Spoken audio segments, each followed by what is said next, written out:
To continue the topic uh, about heat, we are going to look at a term that we call specific heat capacity. So the symbol for specific heat capacity is small c. So what is this specific heat capacity? By definition, specific heat capacity is the amount of heat required to raise the temperature of 1 gram of a substance by 1 degree Celsius. So really, specific heat capacity is a term that we use to determine if something is a good conductor of heat or a bad conductor of heat. So good conductors of heat have low specific heat capacity. What it means is that you really need less heat to heat them up by 1 degree Celsius. So in this case, you need less heat. You need less heat to raise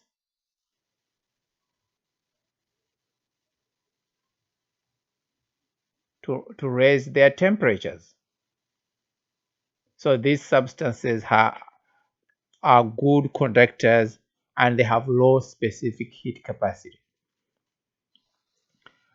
Bad conductors of heat, for example, nonmetals, have high specific heat capacity.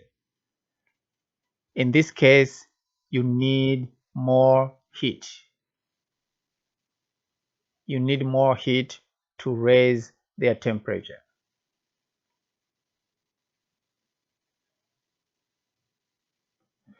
So for example, if you take a metal, you just heat it for a very short period and it's already hot.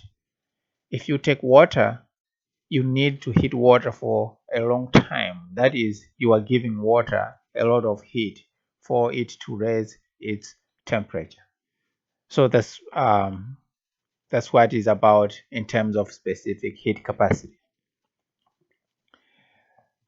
And for this topic, we have an important formula that I am just going to call the heat formula.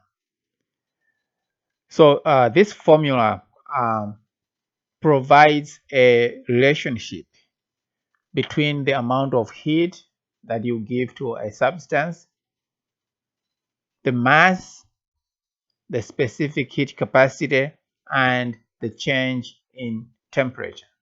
So this is the formula. Q is equal to mc delta T. So delta T is change in temperature. Q is heat. So this is the symbol that we use for heat. M is mass, usually given in grams. C is specific heat capacity. That is the symbol for specific heat capacity. Delta T is the change in temperature. So delta T is given by final temperature, which I will call TF, minus initial temperature, which I will call TI. We are going to see how the delta T is used in the heat equation. So if we go on and try to define this C or define the units for specific heat capacity, we see that the units for specific heat capacity are joules per gram per degrees Celsius. So these are the units for specific heat capacity. Let's move on and see how we can use the heat equation in a problem. How much heat is required to raise the temperature of 15 grams water from 12 degrees Celsius to 18 degrees Celsius? So here we are given the specific heat capacity of water. C of water is 4.184 joules per gram per degrees Celsius. So to solve this problem, what you want to do is you have your equation. So let me say solution. You have your equation Q, which is heat, is equal to mc delta T, where m is mass, C is the specific heat capacity, delta T is change in temperature. So in this case, m is given as 15 grams, C is given 4.184 joules gram degree Celsius. Change in temperature. Here we are moving from 12, so this is T initial, to 18. This is T final. So which means T final minus T initial is 18 minus 12. So this temperature is given in degrees Celsius. So when you multiply, you get 376.56 joules. So the units should be joules. The reason is gram here cancels with gram. Degree Celsius cancel with the degree Celsius there. And we remain with the unit of J. Now, if you look at this equation, we have here 15 is to two significant figures, 12 to two significant figures, 18 also to two significant figures. So our final answer must have two significant figures. So it's 380 joules. So I'll say this is 2 sig. Let's look at another problem. What is the energy change when 2.5 grams? So what is the energy change when 2.5 grams of metal cools down from 95 degrees Celsius to 25 degrees Celsius? So this is the specific heat capacity of the metal, which is 0.9 joules grams per degrees Celsius. So I am going to start with my equation again. Q is mc delta T. Here, our metal, the mass is 2.5 grams. The specific heat capacity is 0.9 joule gram degree Celsius. And the change in temperature. Now, this is cooling down. So it is starting from 95. So 95 is our T initial temperature. That is the temperature where it starts. And it ends at 25 degrees Celsius. So 25 is the final temperature. So if I say delta T, we say delta T is T final minus T initial. Now my T final here is 25. My T initial is 95 degrees Celsius. So when you do the math, The answer here will be minus 730 joules to two significant figures. The negative is just showing down, the negative is just showing us that the system is cooling. It is losing energy. That's why we have negative in front of 730 joules.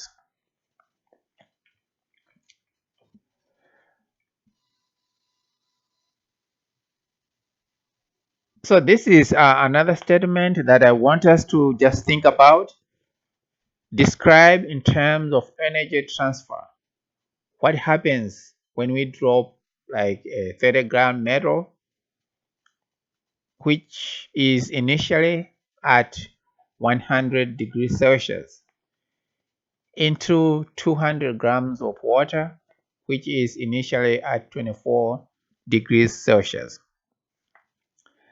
So if that happens, if you drop a hot metal in water, the metal is going to lose energy. So here I'll say the metal loses energy. The metal loses heat. But the heat being lost by the metal goes to water. So water gains the energy, or it gains the heat. Now, if you use heat equation, I will say the heat of the metal, which I say Qm, is equal to negative, especially because, or I'll just say the heat of the metal is equal to, if I can just erase this part.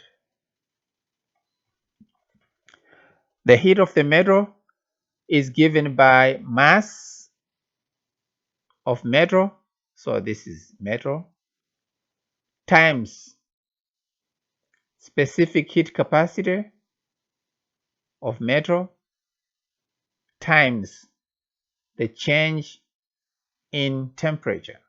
So I'll put times here. The change in temperature of the metal.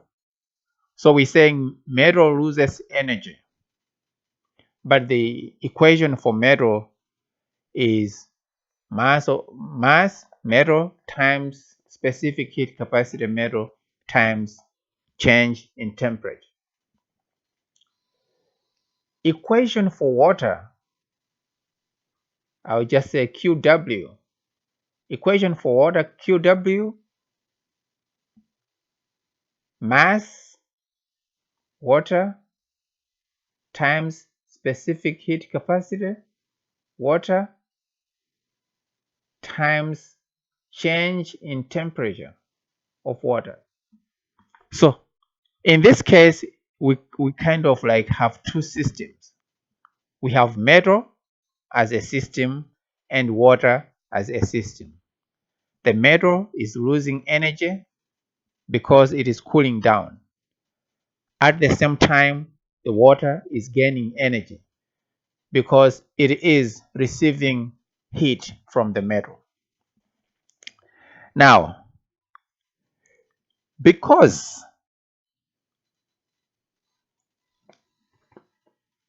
the metal is losing heat,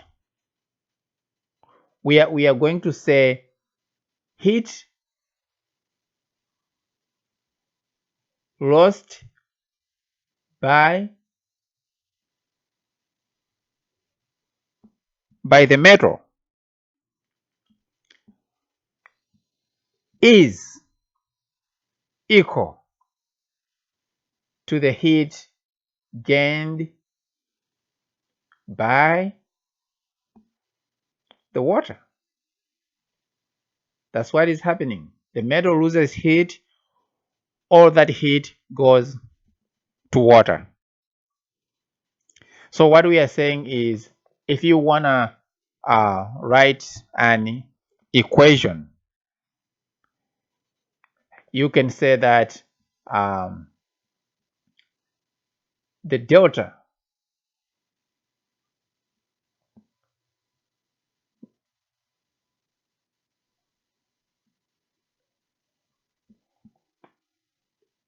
the Q, the heat of water is actually equal to the negative heat of metal, because one is losing, one is gaining. So they can't have the same equality sign. If both of them have positives, it means both of them are gaining.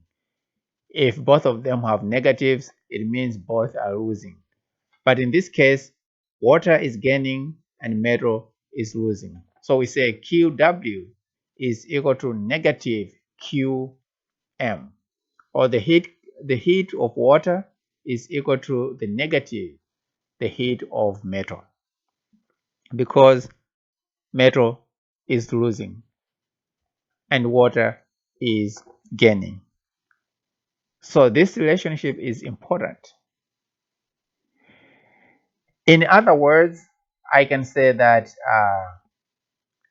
MW CW, which is water, delta T W is equal to negative mass of metal, specific heat capacity of metal, and change in temperature of metal. This is a very important equation, or a very important equality. It, it gives us the way to solve a problem where you drop a metal in water, or where you put a cold object and a hot object in contact, where the hot object loses energy to the cold object and they reach an equilibrium in terms of energy. How do we use this information? Let's go on and solve a problem.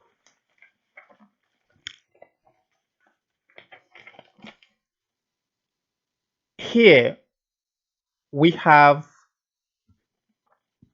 32.5 gram cube of copper, which was initially at 100 degrees Celsius. This is submerged into 105.3 grams of water, which was initially at 15.4 degrees Celsius. What is the final temperature of both substances at thermal equilibrium? So the initial temperatures are different, but the final temperature will be the same.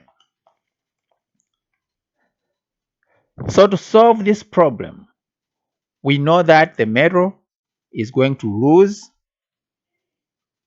energy and the water is going to gain energy. So one is going to have a negative, the other is going to have a positive. So I'm going to say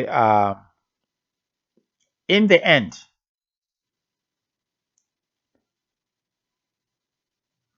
Q water will be equal to negative Q metal, because all the heat lost by the metal goes to the water. Or I may decide I want to start with negative Q metal is equal to Q water. It's just the same. So let me just do that.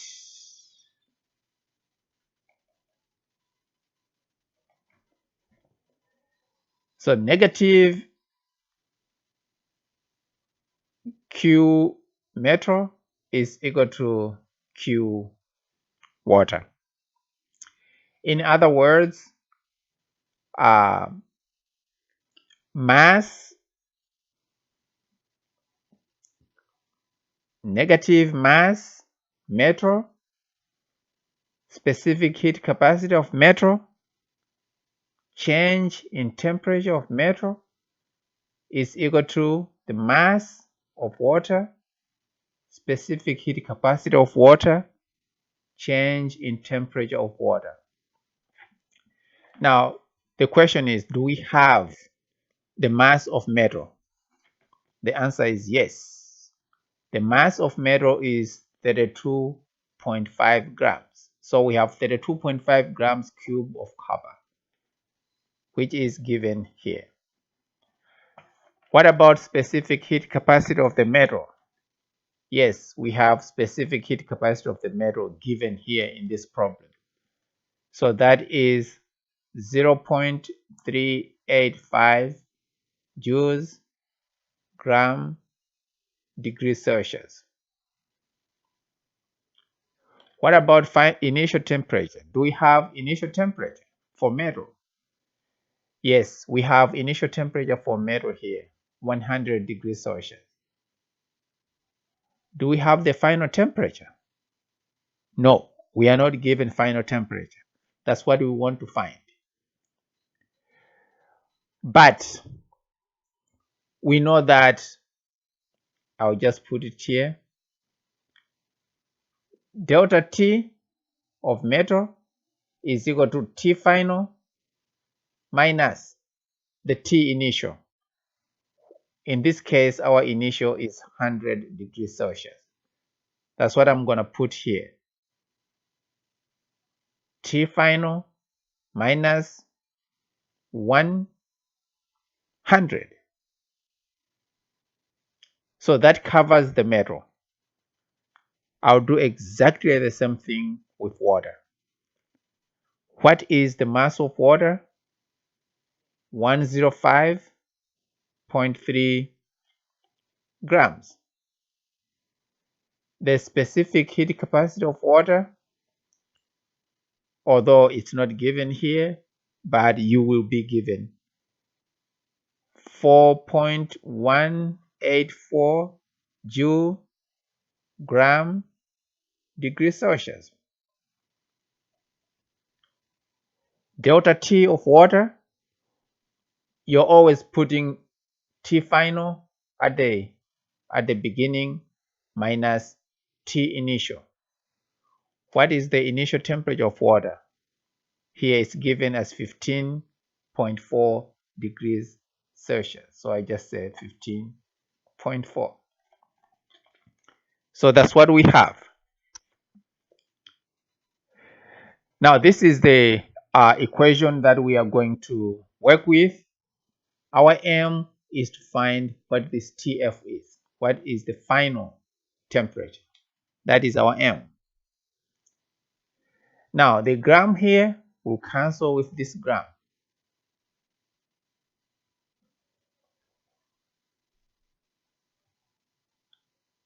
And the same thing here. The gram cancels with the other gram.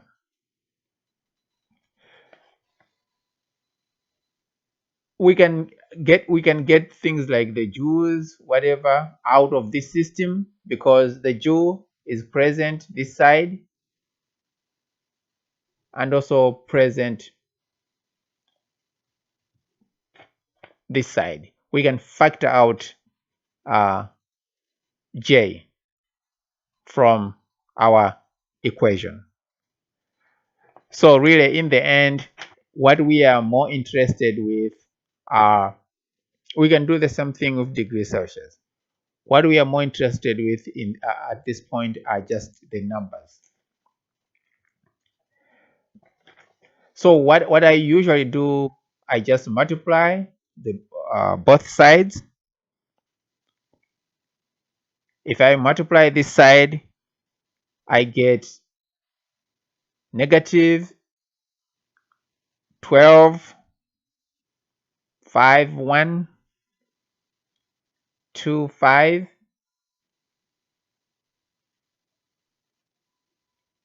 TF minus 100. This is equal to, if I multiply the other side, I get 4405752 TF minus 15.4. So your job is to make sure that you navigate around the parentheses and isolate TF. So once I do that, I am going to isolate this part here. I want this part to be on its own. What do? I am going to divide out 12.5125. But I do that on both sides. If you divide on the right side or if you divide on the left side, you need to divide by the same. On the right side. So in the end, this cancels with this one. So you have TF minus 100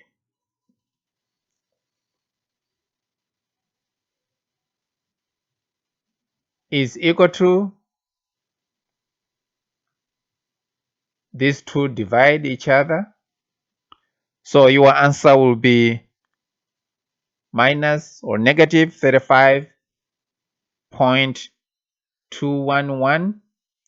But in parentheses, we are going to still have TF minus 15.4. Now, if you remove the parentheses here, you have minus 35211 TF. So the negative here multiplies with the negative this side to give you a positive. So it will be plus. So you need to take note of that. Plus 5422464. So keep as many decimal points as possible. So in other words, we are saying TF minus 100 is equal to minus 35211 TF, which is the final temperature, plus 5422464.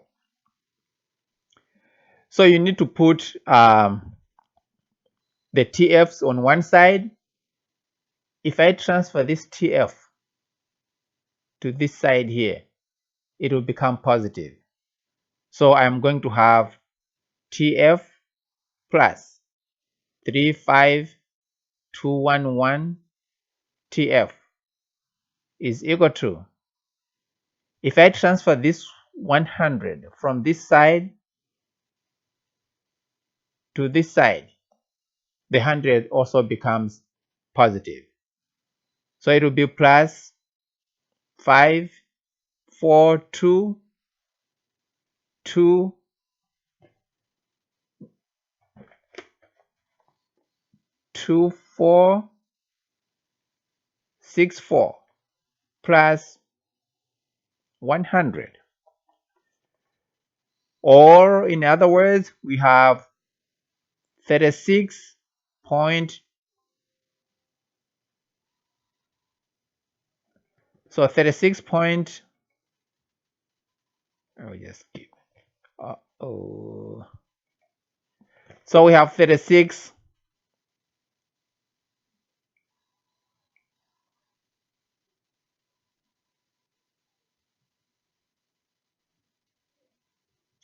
36.211 TF is equal to 42.2464. In the end, you just divide both sides. 36.211 divided by 36.211. Eventually, your TF, the final temperature, will be equal to 17.7 degrees Celsius. That is 3 significant figures. So really, the first part is to make sure that you have this equation. In this equation, you make sure that one side has negative. If you forget the negative, the answer here will not work. So you make sure that one side has negative, one side has positive. And you make sure that each side has mass, specific heat capacity, and change in temperature. That is important. Another important thing is to make sure that for this part, you always have TF minus T initial. TF minus your starting temperature. And then be able to navigate through the math to get your final temperature here. All right. Let's move on to something else. Let's move on to something else. Let's consider this system. So I have an animation here. I want you to watch what is happening. We have a cylinder. A cylinder has air molecules inside it, or air particles, and there'll be some movement of the cylinder, like piston-like movements. So I want you to check those movements and see what happens to work. Work done by the system, work done on the system. Work done by the system, work done on the system. And take note of this change in distance here, delta x. So when the atmosphere pushes the cylinder, it moves a specific distance. And when the air particles inside the cylinder pushes the piston, it moves the same distance. So if you think about work in terms of physics, by definition, work is given by force times distance. But usually we put a negative in front here. So we say work is equal to negative force times distance. If we look at our piston, our distance here is given as delta x. So we come back here to say work is equal to negative force delta x. That is a small change in distance. But also we can have a comparison between force and pressure. Force is given by pressure times area, which is PA, which we can see from here. Now we say work is equal to force, and force itself is PA times distance, which is delta x. But we know that area times distance, let's say our distance, we call it height. We know that area times height is equal to volume. So if we let delta x be equal to height, then area, which is here, area times delta x is equal to delta v. In the end, for this class, our work what we call it PV work, is given by pressure times the change in volume. So this equation is very important. W is equal to negative P delta V. So as this is moving, it is doing a work that is negative P delta V, where delta V is the change in volume. So let's see what type of math can we solve using this relationship. And also another important thing is, if you look at the work here, work done by the system will be positive. Work done by the system will be negative. Work done on the system will be positive. That's what I am showing using these statements. So let's look at a problem that we can use the formula we have just described.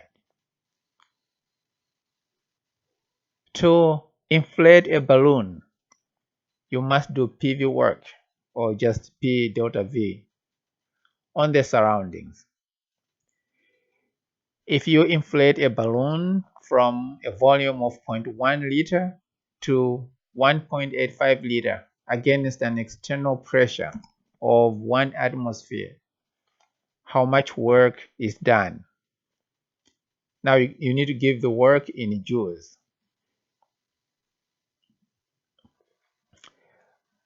When solving problem of PV work, this conversion factor is very important. 101.3 joule is equal to 1 liter atmosphere. Actually, you are going to be given this conversion factor in your exams. So here, for our solution, we know that W is equal to negative P delta V. So we just need to find out which one is our P. So this is our P. Our delta V is here. So this one will be given minus 1.00 atmospheres times the change in temperature. So aside, I'll say delta V is final volume minus initial volume. In this case, our final volume is 1.85 liters minus our initial volume is 0.100 liters. But now we want our answer to be given in joules. That's where this conversion factor comes in. So times. So you are thinking, where do I put liter atmosphere? The liter atmosphere, you want it to cancel the liter here. You will also want to cancel the atmosphere here. So the liter atmosphere should be down here. It goes with 1, which means 101.3 joule should be at the top there. And our answer is negative 177 joules, because liter cancels, atmosphere cancels with atmosphere. Liter cancels with liter, and we remain with joule as our answer.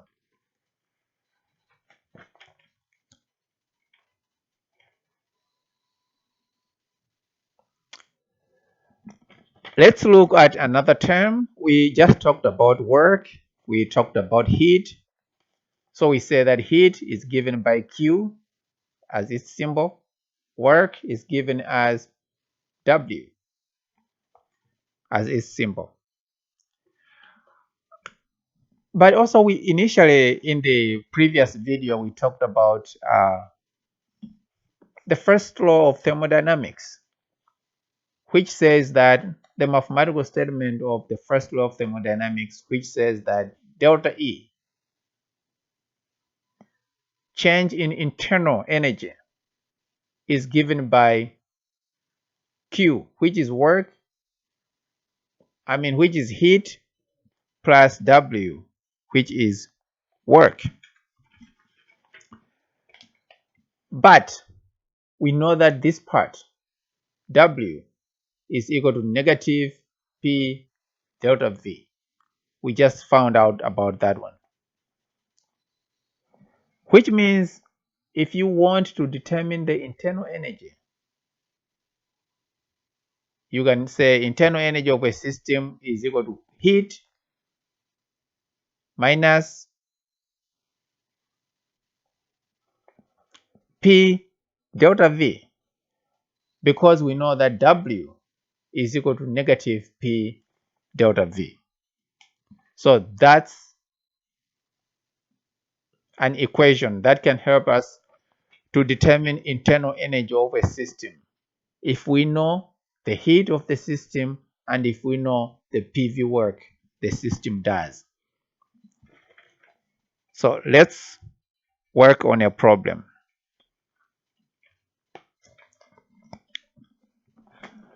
So we have an exothermic process. The volume of the system expanded from 186 milliliters to 1997 milliliters against a constant pressure of 745 torr. During this process, 18.6 calories of heat energy were given off. What was the internal energy change for the system? So here you are given conversion factors.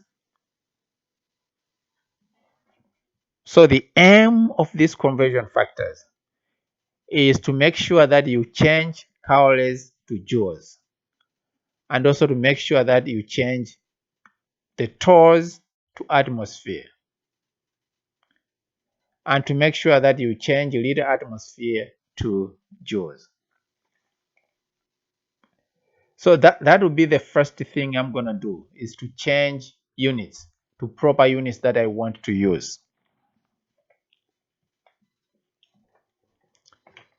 Heat, Q.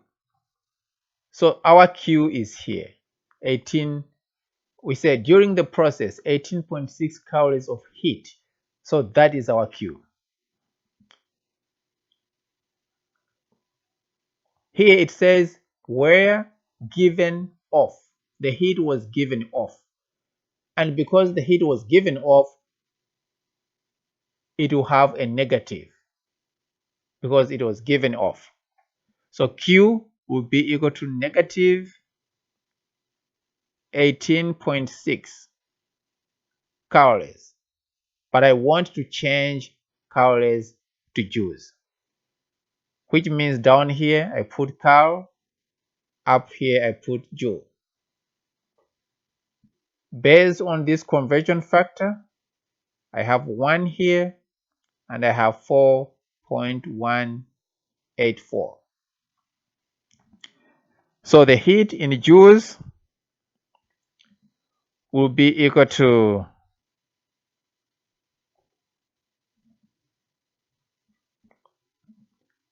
77.8 joule. So I know the heat. Another thing I need to be able to do, I want to use liters here. I don't want to use milliliters, because here we have liters as our units. So you can't use milliliters. You need to change milliliters to liters. So I'll just say I just divide by 1,000. So we are moving from 0.186 liters to 1.997 liters. I just divided by 1000. So we have changed from milliliters to liters. We have changed heat from calories to joules. Another change I'm making is I want to change 745 torr to atmosphere, because per this unit here, the unit here is given in atmospheres, not torrs. So I want to change the torrs to atmosphere. And the conversion is 1 atmosphere is equal to 760 torr. So I'll just say in terms of pressure, 745 torr times, I'll put torr down here so that the torrs will cancel, 760, 1 atmosphere.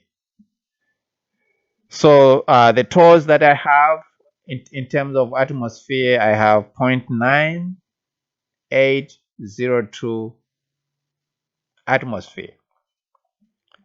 So eventually I have really the right units that I want to use to get to my answer.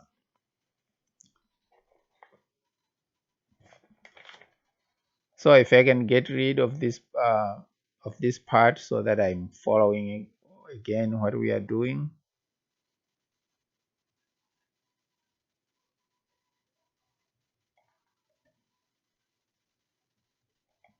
So the question is, what is the internal energy change for the system? So our equation is delta E is equal to Q minus P delta V. Now we just plug in the values.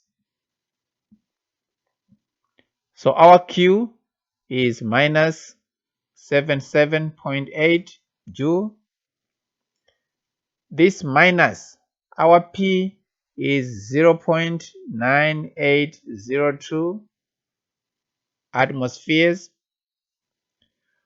Our change in volume is 1.997 minus 0.186 liters. And then we are going to convert this to joules. 101.3 joule 1 liter atmosphere. So don't forget to convert from liter atmospheres to joules. When I do my calculation to 3 significant figures, I get negative 486 joules. So that is the internal energy of, actually not negative 486. I think this is a different, this is a different problem. So the answer for this one is negative 180 point joules, because I want it to be to 3 significant figures.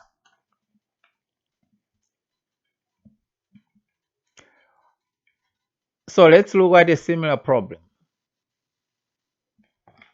A gas expands from 2 liter to 6 liter at a constant pressure of 912 millimeter mercury.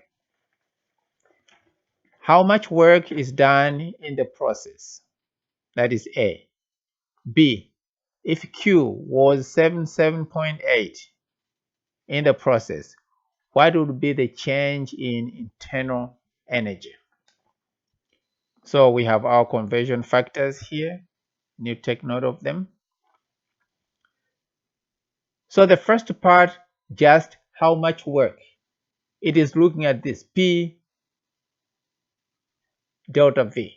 How much work is done in the process. So for A, we say work is equal to negative P delta V. But first, you need to change. You need to know you need to use atmospheres instead of millimeters of mercury. So this is the conversion that we are using. So aside here, I can say Q is equal to 912 millimeters of mercury times the conversion here down here millimeter mercury, which is 760. 1 atmosphere. In this case, the pressure is going to be 1.2 atmosphere. So once I change the pressure from millimeters of mercury to atmospheres, I can just plug in it in this problem. Minus 1.2 atmosphere times the change in volume is already given in liters. So I just say 6 minus 2 liter. But then I need to make sure that I change from liter atmosphere to joules. So liter atmosphere here. So for this one, the answer is minus 486 joule. So that's the amount of work that the system is going to do in the process. The second question, if Q was 77.8 in the process, what would be the change in internal energy? So for this one, we use delta E is Q P delta V. So this one is just Q is 77.8, but we have already found this one.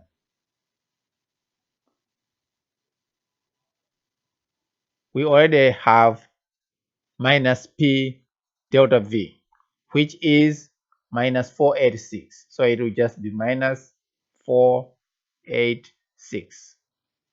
So in both cases, it's joules.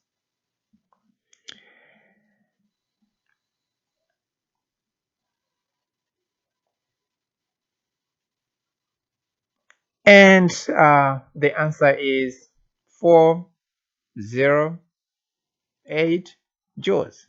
So that is the internal energy of the system, 408 joules. You need to be able to differentiate how to determine internal energy and how to determine work of the system. So for this video, we'll stop here and continue on the next video.